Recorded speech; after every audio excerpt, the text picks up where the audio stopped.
Engineer സാറേ, ഇത് ഞാനാ, ലൈൻമാൻ KT കുറുപ്പ്. ഇത് മദ്യ, വിദേശ മദ്യ. അന്ന് ഞാൻ കുടിച്ചിട്ടില്ലായിരുന്നു, പക്ഷേ കുടിച്ചെന്നും പറഞ്ഞ് നീ എന്നെ സസ്പെൻഡ് ചെയ്തു. ഇയാളുടെ ചുരിദാറിട്ടുള്ള ഭാര്യ എന്നോട് മാർക്കറ്റിൽ പോയി മീൻ മേടിക്കാൻ പറഞ്ഞു. എന്റെ പൊന്നു സുഹൃത്തുക്കളെ, ഞാൻ അവളോട് പറഞ്ഞു, ആ പണി നീ നിന്റെ തന്തയോട് പറഞ്ഞാൽ മതി. ഇത് പറയാൻ ഒരു ഇന്ത്യൻ പൗരന് അവകാശമുള്ള പട്ടിപ്പന്നികളായ പോലീസിനെ വിളിച്ചു പുറത്താക്കും. പോലീസ് എന്താ നിന്റെ അമ്മായിയപ്പന്റെ കുടുംബക്കാരാ? താനെ ചീഫ് എഞ്ചിനീയർ അല്ല, ചീഫ് എഞ്ചിനീയർ. ചീപ്പ് ചീപ്പ് എന്ന് പറഞ്ഞ അൽപ്പൻ.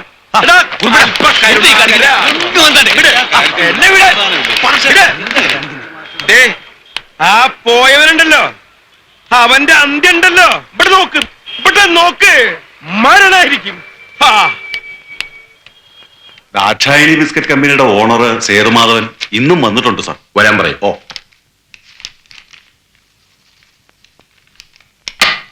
ശരി ശരി. തന്റെ കാര്യം നടക്കില്ല. അയ്യോ, വന്നു കയറിയോണ്ട് അങ്ങനെ പറയരുത് സാർ. ഇന്നെന്റെ പിറന്നാളാണ്, അതുകൊണ്ട് അല്പമെങ്കിലും പോസിറ്റീവായ ഒരു ആൻസർ സാറിന്ന് പറയണമെന്ന് അപേക്ഷയുണ്ട്. എടോ, നിയറസ്റ്റ് ട്രാൻസ്ഫോർമറിന്റെ കപ്പാസിറ്റി 20 kV ആണ്. 30 HP അല്ലേ എനിക്ക് ആവശ്യം. നടപ്പില്ല. പുതിയ ട്രാൻസ്ഫോർമർ ഇൻസ്റ്റാൾ ചെയ്തേ പറ്റൂ. അപ്പോ ഞാൻ സ്വന്തമായിട്ട് ട്രാൻസ്ഫോമറിന് കാശ് മുടക്കണം? വേണം. 1 ലക്ഷം രൂപയെങ്കിലും ചെലവാവും. എന്റെ ഭഗവതി. എങ്കിൽ ചെല്ലേ, പണം ശരിയാകുമ്പോ വാ. ഇല്ല സാർ, ഇങ്ങനെയൊക്കെയാണ് കാര്യങ്ങൾ പോകുന്നെങ്കിൽ എന്നെ ഇനി ഈ ഭാഗത്ത് കാണൂല. എടോ, താൻ ഈ ഓഫീസിൽ കയറി ഇറങ്ങാൻ തുടങ്ങിയിട്ട് കാലം കുറയായി. ഇതുവരെ തന്റെ കാര്യമല്ലാതെ ഞങ്ങളുടെ കാര്യം വല്ലതും താൻ അന്വേഷിച്ചോ? മനസ്സിലായില്ല. മനസ്സിലാകാത്തതുപോലെ അഭിനയിക്കാ താൻ. എടോ, ഒരു പാലം പണിതാലേ അങ്ങോട്ടും ഇങ്ങോട്ടും കടക്കാൻ കഴിയണം. അതിനിവിടെ പാലമൊന്നും കാണാനില്ലല്ലോ സാർ. 1 ലക്ഷം രൂപയെന്ന് കേട്ടപ്പോ താൻ ഞെട്ടി. എന്നാ ഞെട്ടാത്ത 1 ലക്ഷത്തിന്റെ കാര്യം ഞാൻ പറയട്ടെ. അതേത് ലക്ഷം സാർ? Insurance, life insurance. 1 ലക്ഷത്തിന്റെ പോളിസി. താൻ ചത്ത ഡിവിഡന്റും ബോണസും എല്ലാം ചേർത്ത് 1,75,000 രൂപ തന്റെ കുടുംബത്തിന് കിട്ടും. എന്റെ ഭാര്യയ്ക്ക് LICയുടെ ഏജൻസി ഉണ്ട്. താൻ 1 ലക്ഷത്തിന്റെ പോളിസി എടുത്തേക്ക്. ട്രാൻസ്ഫോർമറിന്റെ കാര്യം എന്തെങ്കിലും ചെയ്യാൻ പറ്റുമെന്ന് ഞാൻ നോക്കാം. പോളിസിയും പ്രീമിയം എല്ലാം 10,000ത്തിന്റെ പോളിസി എടുക്കാം സാർ. ഇറങ്ങി പോടും. ഒരുമാതിരി ഊപ്പ വ്യവസായി. 1 ലക്ഷത്തിന്റെ കാര്യമാണെങ്കിൽ ഇങ്ങോട്ട് വന്നാ മതി. എന്താ? എടുക്കാം സാർ. ഇന്നലെ വന്നിട്ട് ഇതുവരെ പോയില്ലേ? ഇല്ല, പോയില്ല. ഇവിടെ കിടന്നു. എന്റെ അമ്മായിയമ്മയുടെ വീടാണല്ലോ ഇത്. എന്തായി? ചത്താൽ 1.25 ലക്ഷം രൂപ കിട്ടും. ആര് ചത്താൽ? ഞാൻ ചത്താൽ ഇൻഷുറൻസിന്റെ പോളിസി എടുത്താലേ ട്രാൻസ്ഫോമറിന്റെ കയ്യിൽ നിന്ന് കാശ് മുടക്കണ്ടാണ്. അതുകൊള്ളാം. അപ്പൊ പോളിസി എടുത്തിട്ട് മുതലാളി ആത്മഹത്യ ചെയ്താൽ മതി. ദുർമരണത്തിന് കാശ് കിട്ടത്തില്ല. അല്ലെങ്കിൽ നിന്റെ പേര് പോളിസി എടുത്തിട്ട് നിന്നെ തല്ലിക്കൊന്നാലൊന്നും സത്യമായിട്ട് ഞാൻ ആലോചിച്ചാ. നാളെ പ്രീമിയം അടയ്ക്കണം. ഇതിന്റെ ഇടയിൽ അതിന് കാശ് എവിടെ?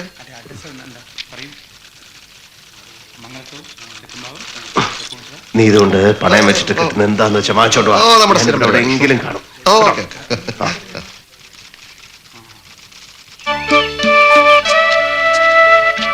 വന്നല്ലേ? വിട് വിട്. ഇത് അമ്മയ്ക്ക് ബലരാമൻ ചേട്ടൻ ബോംബെ അയച്ച കത്താ. അപ്പൊ എനിക്കോ? നിനക്കില്ല. നാളെ മുതൽ നിന്റെ കത്തും അന്വേഷിച്ച് പോസ്റ്റ് ഓഫീസിന്റെ നടയിൽ നിൽക്കാനേ വേറെ ആളെ അന്വേഷിക്കണം. കുതിരയ്ക്ക് കൊമ്പ് മുളയ്ക്കുമ്പോഴാവും നിന്റെ സേതുവായിട്ട് നിനക്ക് കത്തയക്കുന്നത്. നീ ശരിക്കും നോക്കിയോ ശ്യാമേ? ആഴ്ചയിൽ 2-3 കത്ത് വീതം നീ അങ്ങോട്ട് കാച്ചി വിടുന്നുണ്ടല്ലോ. പക്ഷെ അയാളോ നിനക്കൊരു കത്തയച്ചിട്ട് മാസം 3 ആയില്ലേ? കാര്യമായിട്ട് എന്തെങ്കിലും തിരക്കിപ്പെട്ടതാവും, അല്ലെങ്കിൽ എഴുതിയനെ. എന്റെ സംശയം അയാള് നിന്നെ വിട്ട് ടൗണിൽ തന്നെയുള്ള ഏതെങ്കിലും ഒരു പരിഷ്കാര പെണ്ണുമായി പ്രേമം തുടങ്ങി കാണുമെന്നാ. നിന്നെ തഴഞ്ഞതാ. പിന്നെ ഇന്നോ ഇന്നലെയോ തുടങ്ങിയതല്ലല്ലോ ഞങ്ങളുടെ സ്നേഹം. സേതോട്ടന്റെ ലോകത്ത് ഞാൻ മാത്രമേ ഉള്ളൂ. എന്റെ ലോകത്ത് സേതോട്ട മാത്രം. നിന്റെ ഈ വെട്ടിത്തരം കേൾക്കാൻ ഞാനില്ല. അമ്മ തിരക്കുന്നുണ്ടാവും. വൈകുന്നേരം കാണാം. ശ്യാമേ,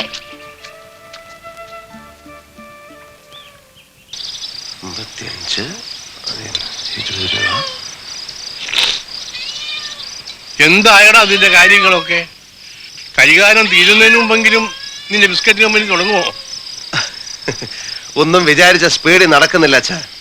വ്യവസായം തുടങ്ങാൻ എല്ലാ സഹായവും നൽകുമെന്ന് സർക്കാർ, അതെല്ലാം മുടക്കുമെന്ന് കുറെ ഉദ്യോഗസ്ഥന്മാർ. അത്രേ ഉള്ളൂ, വേറെ പ്രശ്നമൊന്നുമില്ല. 16,000 അത് പോയി. ഇനി 7,312. കുഞ്ഞെ രൂപ ഉണ്ടെങ്കിൽ ഒരു 10 രൂപ താവുഞ്ഞ് 1-ാം തീയതി ശമ്പളത്തിൽ നിന്ന് പിടിച്ചോ. ഒന്നും പിടിച്ചിട്ട് കാര്യമില്ല പൊന്നമ്മച്ചി. നാളെ മറ്റന്നാളെ തരാം. ഇന്നെന്താ പോവാൻ താമസിച്ചേ? കൂട്ടുകുടുംബത്തിൽ കിടന്ന് പണിയെടുത്താൽ നേരത്തിനും കാലത്തിനും വീട്ടിൽ പോകാൻ ഒക്കുവോ? അതും പോയി. എന്റെ ഭഗവാനെ. 7300. ഹരേ കൃഷ്ണ കൃഷ്ണ കൃഷ്ണ ഹരേ ഹരേ. ദേ അച്ഛൻ വന്നു. അമ്മേ ദേ അച്ഛൻ വന്നു. വാഴപ്പഴം വാങ്ങിച്ചു. എല്ലാ വാഴക്കയും വാങ്ങിച്ചു. നീ ഇങ്ങനെ വിളിച്ചു പോവാതെ വായം പൊളിച്ചെല്ലാം ഇങ്ങ് പോരും. അച്ഛൻ അലു കൊണ്ടുവന്നോ? ഓ എന്നാ നിങ്ങൾ ഇങ്ങനെ സ്വീറ്റ് കൊടുത്ത ചെറുക്കൻ ഇങ്ങനെ വീപ്പക്കുറ്റി പോലെ ആയത്. ചിറ്റപ്പ എനിക്ക് അലുവ. പോടാ മോൻ അകത്തോണ്ട് വെച്ച് തിന്നെ ഇല്ലേ കൊതി കിട്ടും. അമ്മേ അമ്മേ ആ മോൻ എന്താ വേണ്ടേ? കഞ്ഞിയോ ചോറോ? എനിക്ക് അലുവ മതി. അലുവേ ഇപ്പൊ എവിടുന്ന് കിട്ടി ഈ പൂതി? അപ്പത്തെ ചിറ്റമ്മ കൊണ്ടുവന്നല്ലോ. ചോദിച്ചപ്പോ പോടാൻ പറഞ്ഞു. എനിക്ക് അലുവ വേണം. സേതു നീ ഇത് കണ്ടോ? ഏത് കുട്ടികളെ അതും ഇതും കാണിച്ച് വെറുതെ കൊതിപ്പിക്കുക. എനിക്ക് അലുവ വേണം. ഒന്നിൽ ഇതൊന്നും മേടിച്ചോണ്ട് വരാതിരിക്കുക, അല്ലെങ്കിൽ ഇവർക്കൂടെ കുറച്ച് കൊടുക്കുക. കുട്ടികളല്ലേ, ഞാൻ ഈ രാത്രി എവിടെ പോയി അലുവ ഉണ്ടാക്കാനാ? എനിക്ക് അലുവ വേണം. മോനെ ചെറിയ അലുവ പോലത്തെ ഒരു സാധനം തന്നാ മതിയോ? ആ അടുക്കളയെ കൊണ്ടുപോയി ചേച്ചി ഇവന്റെ വായി കുറച്ച് ഉലുവ എടുത്തിട്ടുണ്ട്. സേതു നിനക്ക് നിന്റെ ചേട്ടന്റെ കുട്ടികളെ ഇഷ്ടമല്ലാണ്ടായോ? എന്റെ പൊന്നു ചേച്ചി ഞാൻ ചെറിയ കോമഡി പറഞ്ഞു. അതെ ഇതേ ഇവിടെ കോമഡി. നോക്കിയാൽ ശരിയാവില്ല. ഞാൻ അപ്പുറത്തോട്ടെങ്ങാനും പോവാ. അപ്പൂപ്പ അലുവ. അപ്പൂപ്പ കഞ്ഞി കുടിക്കാൻ സമയം.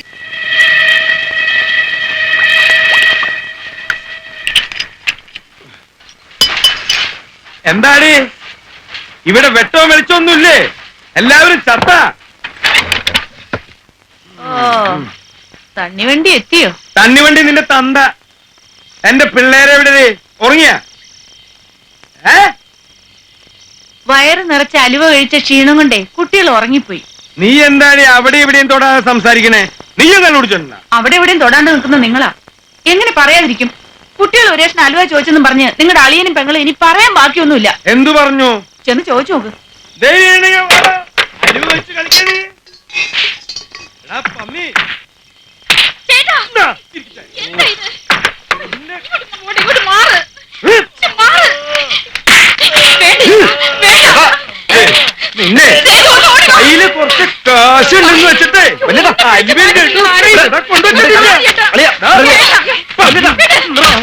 ഒന്നുമില്ല. നമ്മുടെ ഭർത്താവാണ് ഇവനിവിടെ എന്താ കാര്യം?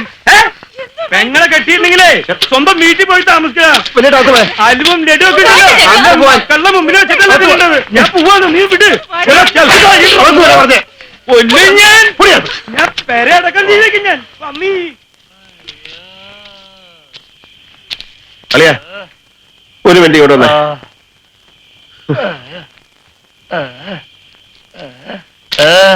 അളിയനോട് എനിക്കൊരു കാര്യം പറയാനുണ്ട്. ഇതിനെ ചൊല്ലി ഞാൻ പ്രതികാരം ചെയ്യരുതെന്നായിരിക്കും. അല്ല ഞാൻ കുടുംബകലഹം ഉണ്ടാക്കരുതെന്നായിരിക്കും. അല്ല അളിയൻ ദയവ് ചെയ്ത് ഇനി ഈ വീട്ടിൽ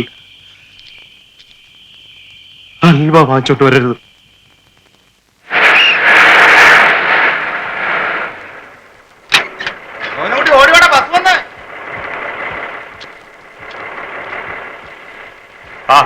ഈ വഴിയൊക്കെ ഓർമ്മയുണ്ട?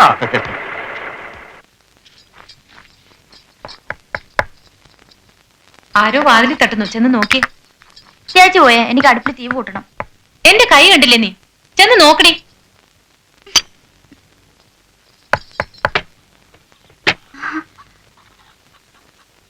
ചേച്ചി സേതുവേട്ടൻ.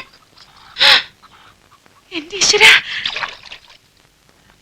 ഇത്തവണത്തെ കൃഷിയൊക്കെ എങ്ങനെ ഉണ്ടായിരുന്നു? തരക്കേടില്ലെന്ന് വലിയേട്ടൻ പറയുന്ന കേട്ടു. എത്ര പറ കിട്ടും? ആ കണക്കൊന്നും എനിക്കറിഞ്ഞൂടാ. ഇപ്പൊ രാസവളത്തിനൊക്കെ എന്താ വില അല്ലേ?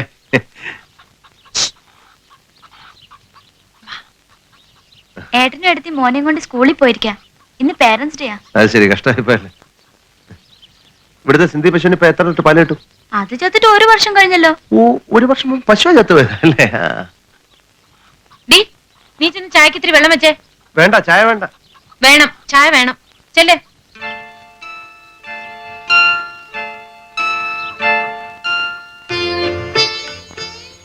അവളോട് കൃഷിയെപ്പറ്റിയും പശുവിനെ പറ്റിയും സംസാരിക്കാനാണോ സേതുട്ടൻ വന്നേ? അല്ല, അവള് തെറ്റിദ്ധരിച്ചാലോ? അവക്കെല്ലാം അറിയാം. ഓ, ഞാൻ എത്ര കത്തുകൾ അയച്ചു, ഒരു മറുപടിയെങ്കിലും. അതല്ലേ ഞാൻ നേരിട്ട് വന്നത്. 6 മാസത്തിന് ശേഷം എല്ലാ കാര്യങ്ങളും സേതുവേട്ടന് അറിയാലോ. ഇന്ന് വരും നാളെ വരുമെന്നും പ്രതീക്ഷിച്ച് ഞാൻ തളർന്നു. നേരാമണ്ണം വല്ലതും കഴിക്കാൻ തന്നെ എനിക്ക് മനസ്സില്ലാതായി. ഉറക്കം പോലുമില്ല. ഇങ്ങനെയാണേലും ഞാനിനി അധികം നാൾ ജീവിക്കില്ല സേതുവേട്ടാ. ഈ കരച്ചില് കാണാനാണോ സുലു ഞാൻ ഇവിടം വരെ വന്നത്? ഈ നാട്ടിലായിരുന്നപ്പോ ഒന്നുമില്ലേലും സേതുവേട്ടനെ എന്നും കാണാനെങ്കിലും കഴിഞ്ഞിരുന്നു. ഞാൻ ഈ ബിസ്ക്കറ്റ് ഫാക്ടറിയുടെ തിരക്കിൽ. മതി, കുറെ നാളായി ഇത് കേൾക്കുന്നു. ഇപ്പൊ എല്ലാം ശരിയായി. പുതിയ ഗവൺമെന്റ് വന്നേ പിന്നെ വ്യവസായങ്ങൾ തുടങ്ങാൻ എത്ര എളുപ്പമാണെന്നറിയാം. സർക്കാരാണെങ്കിൽ ഭയങ്കര പ്രോത്സാഹനവും. ഇങ്ങനെ ഓരോന്ന് പറഞ്ഞിട്ടങ്ങ് പോവും, പിന്നെ ആളിനെ കാണുകയില്ല. ഇനി അങ്ങനെ ഒന്നാവില്ല. മോഹം ഒന്ന് പ്രശ്നമാക്കി. ഞാൻ നോക്കട്ടെ. ആരാടി പശുവിനെ അടിച്ചു വിട്ടത്? അകത്ത് ഭയങ്കര എലിശല്യം. കൊച്ചു കഴിഞ്ഞോണ്ടാവും. ഞാനതിനെ ഇങ്ങനെ തല്ലി. സേതു എപ്പോഴാ വന്നേ? ഞാൻ വന്നിട്ട് 5 സെക്കൻഡ് ആവും. വിളവ് എങ്ങനെയുണ്ട് ചേട്ടാ? വിളവ് ഇച്ചിരി കൂടുതലാ. വാ വാ. ഞാൻ എന്റെ കത്ത് കിട്ടിയില്ലേ? എന്താ അതിന്റെ ഉദ്ദേശം? നിന്റെ അച്ഛൻ കുറുപ്പ് മാസ്റ്റർ എന്നെ ഈ സ്കൂളിൽ പഠിപ്പിച്ചിട്ടുണ്ട്. അങ്ങേരോട് അന്ന് എല്ലാവർക്കും വലിയ ബഹുമാനവുമായിരുന്നു. സ്വന്തം നാടും വീടും വിട്ട് എന്നങ്ങേര് ഭാര്യ വീട്ടിൽ താമസം തുടങ്ങിയോ അന്ന് മുതൽ അങ്ങേർക്ക് തലയ്ക്ക് നല്ല സുഖമില്ല. നാണവും മാനവും കെട്ട് ഞാൻ പലവട്ടം അങ്ങയുടെ മുമ്പിൽ ചെന്ന് നിന്നിട്ടുണ്ട്. സുലുവിന് വയസ്സ് ഏറി വരികയാണ്. നിങ്ങളുടെ മോനോട് പറഞ്ഞ് അവിടെ കല്യാണം നടത്തണമെന്ന് ഞാൻ പല പ്രാവശ്യം അപേക്ഷിച്ചിട്ടുണ്ട്. അപ്പോഴൊക്കെ അങ്ങേര് പറയുക, നീ എന്തോ ബിസ്ക്കറ്റോ റൊട്ടിയോ മറ്റോ ഉണ്ടാക്കിക്കൊണ്ടിരിക്കുകയാണെന്ന്. കാലം കുറെ ആയാലൂടാ, ഇതുവരെ ഒന്നും ഉണ്ടാക്കി തീർന്നില്ലേ? കല്യാണപ്രായം കഴിഞ്ഞൊരു പെണ്ണിനെ ഇന്ന് കെട്ടും നാളെ കെട്ടും എന്ന് പറഞ്ഞിങ്ങനെ നിർത്തിക്കൊണ്ടു പോവാനാവില്ല. എന്റെ സ്വന്തം കാലിലൊന്ന് നിന്നിട്ട്. അപ്പൊ ഈ രണ്ടും നിന്റെ കാലല്ലേ? അങ്ങനല്ല. നിന്റെ ഈ ഉരുണ്ടുകളി എന്നോട് വേണ്ട. നീ നിന്നാലും കൊള്ളാം ഇരുന്നാലും കൊള്ളാം, എനിക്ക് രണ്ടിലൊന്നറിയണം. ഈ പെൺകൊച്ചിനെ കെട്ടാൻ നിനക്ക് താല്പര്യമുണ്ടോ, അതോ കൂടെ കൂടെ ഇങ്ങനെ ഒന്ന് ശൃംഗരിച്ചേച്ചു പോകാനാണോ ഉദ്ദേശം? ചേട്ടാ, എന്റെ ബിസ്ക്കറ്റ് ഫാക്ടറി ഒന്ന് ഓടിത്തുടങ്ങണം. ആശയുടെ കല്യാണം ഒന്ന് കഴിയണം. അത് കഴിയുമ്പോ നീ പറയും നിന്റെ തന്തയുടെ 16 അടിയന്തര കഴിയട്ടെ. ചേട്ടാ, ഞാൻ പറയുന്ന എന്റെ പ്രശ്നങ്ങളാ. നീ പറഞ്ഞ നിന്റെ പ്രശ്നങ്ങളൊക്കെ തീർന്നു കിട്ടാൻ എനിക്ക് തോന്നുന്നു ചുരുങ്ങിയത് 30 വർഷമെങ്കിലും ആവുമെന്നാ. അപ്പൊ പിന്നെ എന്റെ പ്രേതം വരെ നിന്റെ കല്യാണം നടത്താൻ. ചേട്ടാ, കാര്യം പറയുമ്പോ തമാശയായിട്ട് കണ്ടരുത്. നീ ആരെയാടാ കാര്യം പറഞ്ഞ് പഠിപ്പിക്കുന്നത്? തന്തയുടെ ഇല്ലെങ്കിൽ പിന്നെ എന്തിനാടാ ആ പാവപ്പെട്ടിനെ മോഹിപ്പിച്ചത്? ഡാറ്റായണി ബിസ്ക്കറ്റ്. ലോകത്താരെങ്കിലും ബിസ്ക്കറ്റിന് ഡാറ്റായണി എന്ന് പേരിടുകൂടാ. നിന്റെ ആ കിളവിത്തലയുടെ പേരിട്ടപ്പോഴേ ഞാൻ വിചാരിച്ചതാ കുണം പിടിക്കരുത്. മര്യാദയ്ക്ക് സംസാരിക്കണം. അമ്മയെ പറ്റി ആവശ്യമില്ലാത്ത കാര്യം പറയണ്ട. എങ്ങനെ എന്റെ വീട്ടിൽ കയറുമെന്ന് എന്നെ വിരട്ടുന്നു? ഇറങ്ങടാ ഇവിടുന്ന്. നിന്നെപ്പോലെ നട്ടിലില്ലാത്ത ഒരുത്തിനെ എന്റെ പെങ്ങക്ക് വേണ്ടടാ. കയറി പൊടിയകത്ത് ഒന്നുകളേക്ക് എല്ലാത്തിനെയും. എനിക്കിപ്പോഴാ മനസ്സിലായത് നീ വേറെ ചില ഉദ്ദേശത്തോടുകൂടി അവിടെ വരുന്നതെന്ന്. മേലിൽ നാട്ടിക്കാലം കുത്തിപ്പോരുത്. നാടേ നിങ്ങളുടെ കുടുംബ സ്വത്തൊന്നുമല്ലല്ലോ. അല്ല, പക്ഷെ ഈ വീട് എന്റെ കുടുംബസ്വത്താ. ഇനി ഇതിനകത്ത് കയറിയാൽ നിന്റെ കാലി ഞാൻ തല്ലി ഓടിക്കും. നിങ്ങൾ എന്തിനാ ഇങ്ങനെ ഒച്ച വയ്ക്കുന്നേ? മിണ്ടിപ്പോവരുത്. എന്റെ പെങ്ങളെ കെട്ടാൻ വേറെ ആളുകളെ കിട്ടുമോ ഞാൻ നോക്കട്ടെ. കാണുകയോ സംസാരിക്കുകയോ ചെയ്താൽ ഒന്ന് കുഴിച്ചു മൂടി ഞാൻ എല്ലാത്തിനെയും അകത്ത് കയറിപ്പോടി. കുടുംബത്തിന് ശക്തിക്ഷയം ഉണ്ടായിട്ടുണ്ടാവാം, എന്നാലും മുരുക്കം വീട്ടുകാർ മാനം വിറ്റ് ജീവിച്ചിട്ടില്ലടാ. മനുഷ്യന് വഴി കൊണ്ട് നടക്കാൻ മേലുണ്ടായല്ലോ. കുടിക്കുക, തല്ലും പിടി ഉണ്ടാക്കുക. ആരാടാ നിന്നെ ഈ ദുശീലങ്ങളൊക്കെ പഠിപ്പിച്ചത്? ഒക്കെ എന്റെ യോഗ അമ്മവ. ആയിരക്കണക്കിന് കുട്ടികൾക്ക് സാരോപദേശം നൽകിയ ആളാത്രേ. സ്വന്തം മകന് സൽബുദ്ധി പറഞ്ഞു കൊടുക്കാൻ മാത്രം പറ്റിയില്ല. ഇനി നിന്നെ പറ്റി ഇങ്ങനെ വല്ലതും കേട്ടാൽ അടിച്ച് നിന്റെ കാലിന്റെ മുട്ടി ഞാൻ ഓടിക്കും. എങ്കി അമ്മാവന്റെ മുട്ട് ഞാനും ഓടിക്കും. എന്തായി പറയണേ? വന്ന് മൂത്തവരെയും തിരിച്ചറിയണ്ടായി. ഞാൻ പറഞ്ഞില്ലേ മോളെ, അവന്റെ സമനില തെറ്റിയിരിക്കുക പാവം. ജോലി പോയ പിന്നെ ഇത്രയും വഷളായ. അമ്മാവൻ പറഞ്ഞ സേതു കേക്കും. തൽക്കാലം ചേട്ടനെ അവന്റെ കമ്പനി പിടിച്ചിരുത്തിയാ മതിയായിരുന്നു. ചായ കുടിക്ക്. ആശേ, എന്റെ ഷർട്ട് തേച്ചില്ലേ? തേച്ചു. അമ്മാവനെപ്പോ വന്നു? കുറച്ചു നേരമായി. സേതു, മരുമക്കത്തായൊക്കെ പോയെങ്കിലും അമ്മാവൻ ഇപ്പോഴും അമ്മാവൻ തന്നെയാണ്. അതുകൊണ്ട് മറുത്തൊന്നും ഇങ്ങോട്ട് പറയണ്ട. ഈ തല തിരിഞ്ഞവന് നീ നിന്റെ കമ്പനി കൊണ്ടുവന്ന് നിർത്തണം. അത് അവിടെ അപ്പൊ ഒന്നും ഇങ്ങോട്ട് പറയണ്ട, പറയണ അങ്ങോട്ട് അനുസരിച്ചാൽ മതി. മാസം തികയുമ്പോ എന്തെങ്കിലും ഒന്നൊരു ശമ്പളമായിട്ട് കൊടുത്തേക്കണം, അത് മതി. എനിക്ക് കുറച്ച് ജോലിയുണ്ട്.